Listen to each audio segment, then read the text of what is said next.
한국에서 참 그 유행가를 잘 몰랐습니다. 워낙 홀리하다 보니까 어려서부터 교회를 다니다 보니까 찬송가, 복음성가는 익숙했는데 우리는 되게 보수적인 어떤 교단의 배경에서 자라서 유행가를 부르면 왠지 뭔가 죄를 짓는 그런 이상한 생각을 갖고 있었습니다.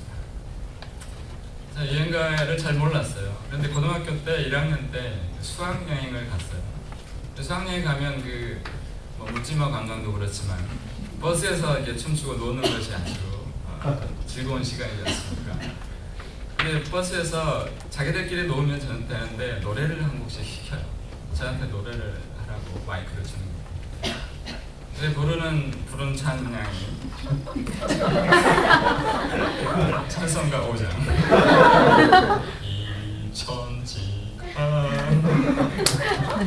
그 왁자지껄 신나있는 버스를 썰렁하게 만들어봤습니다. 급기야 군대에 갔습니다. 이제 아이들은 저를 아니까 노래를 안 시키는데 군대는 처음 가서 잘 모르니까 또 노래를 시킵니다. 이제는 좀 업그레이드된 복음성가를 부르습니다. 어두운 밤 캄캄한 밤에 그 뒤부터 노래를 안 시키더군요. 근데 요즘 그런 제가 참 좋아하는 노래가 하나 생겼습니다. 음은 잘 모르겠어요. 최신에 나오는 곡이라 가사가 너무 가슴에 와닿고 꼭 저에게 이 가사를 듣고 좀 가만히 있을 수 없는 그런 가사들이 있었습니다. 저하고 비슷한 가수가 부른 노래인데요. 박진영. 제가 좀 잘생기지 않았어요. 놀 만큼 놀아봤어요.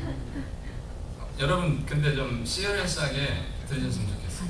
이 가사가 오늘날의 크리스찬들에게 주는 메시지가 있습니다. 박진영 씨가 3년 동안 이스라엘 여행을 마치고 고민하면서 삶에 스트러글하면서 지은 노래. 나 놀 만큼 놀아봤어.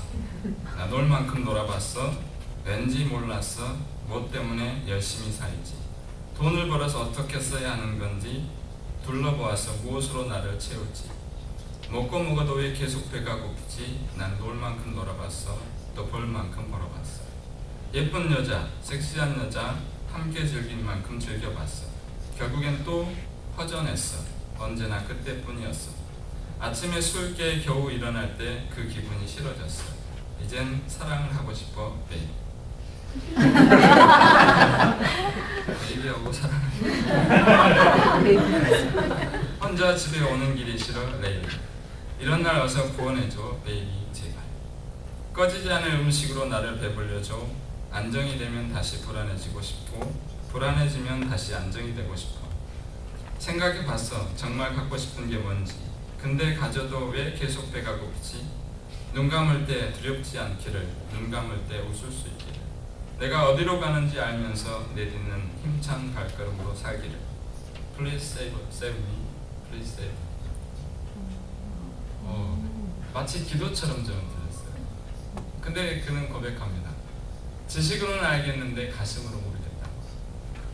믿어지지 않는다고 고백해요. 저는 이 노래 가사를 들으면서 어떤 그 친구, 페이스북 친구가 그 영상을 이렇게 한 5분짜리 그 예능 프로에서 했던 토크쇼의 장면을 올려놓은 것을 보고 깜짝 놀랐어요.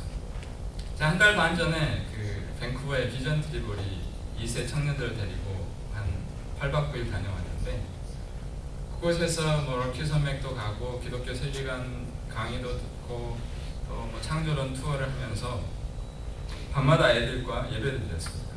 말씀을 나누면서 그들의 삶을 나누면서 그들의 그런 고백을 듣게 됐어요. 같은 고백이었습니다. 교회에서 뭐 평생 지금 뭐 20평생 뭐 10대들 20대들인데 얘네들이 교회를 다니면서 말씀을 통해서 또 가정에서 부모님들에게 말씀을 너무 많이 들어왔다는 거죠. 무슨 내용인지는 알겠어요. 성경의 스토리도 지식적으로는 알겠어요. 그런데 나의 구주로, 나의 주님으로 믿어지지가 않는다는 고백이었습니다. 마치 저는 그 박진영 씨도 그렇고 이 아이들도 삶 속에서 이렇게 스쳐가는 모습 자체가 너무 아름다워 보였어요. 하지만 결국 박진영 씨의 그런 고백처럼 삶 속에서는 정말 참 자유가 없는 것이다 라는 그런 생각을 해보았습니다.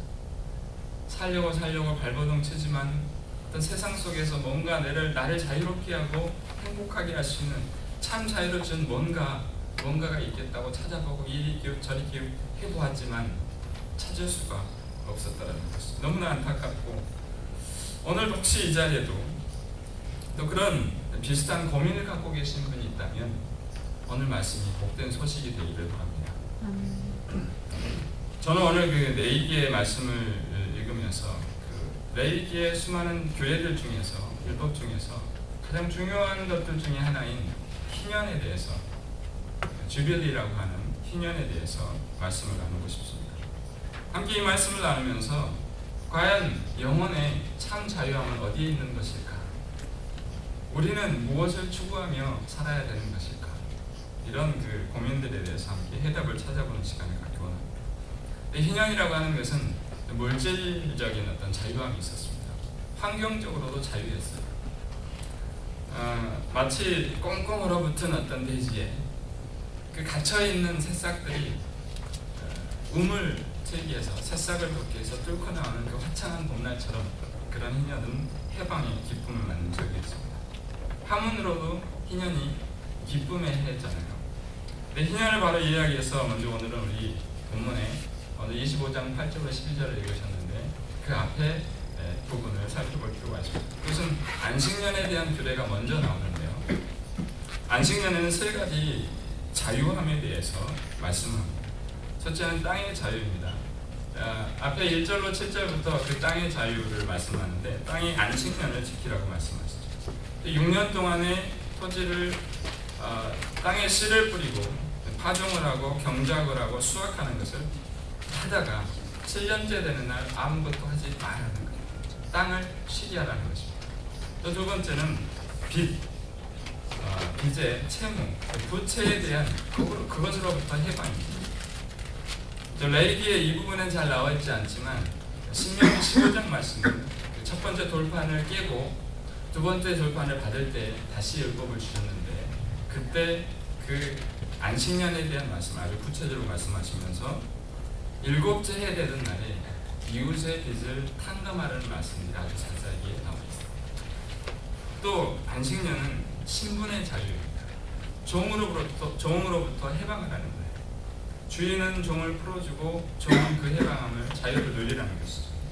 어떤 형태로든 8년 종들이 6년 동안 열심히 일했고 주인들을 열심히 섬겼기 때문에 그들을 7년에는 해방시켜 주라는 거예요. 자유롭게 놓아주라는 것입니다. 이제 안식년을 말씀하고 그 8절 오늘 말씀부터 희년에 대한 말씀이 나오는데 이 희년은 안식년을 7년마다 7번을 지켜요. 그리고 7번을 지키면 몇 년이죠? 7에 잘 모르세요? 7에 49년 49년의 안식년 다음에 시작하는 날, 그날 1년 동안 50년째 희년을 지키라는 거예요. 근데 희년에 뭘 합니까? 자유를 선포하라는 것입니다. 오늘 레위기 25장 10절 함께 같이 읽어볼까요? 함께 읽습니다. 시작. 너희는 50년째 해를 거룩하게 하여 그 땅에 있는 모든 주민을 위하여 자유를 공포하라. 이 해는 너희에게 희년이니 너희는 각각 자기의 소유로 돌아가며 각각 자기의 가족에게로 돌아갈지니라.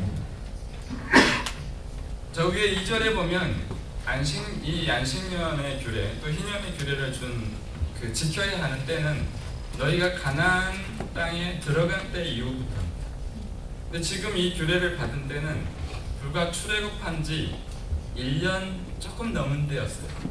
그때 이 말씀을 주십니다. 근데 여호수아에 보면 가나안에 입성하고 나서 여호수아 14장부터 어떤 내용이 나오냐면 12지파에게 땅을 분배합니다. 땅을 12지파에 골고루 분배해요.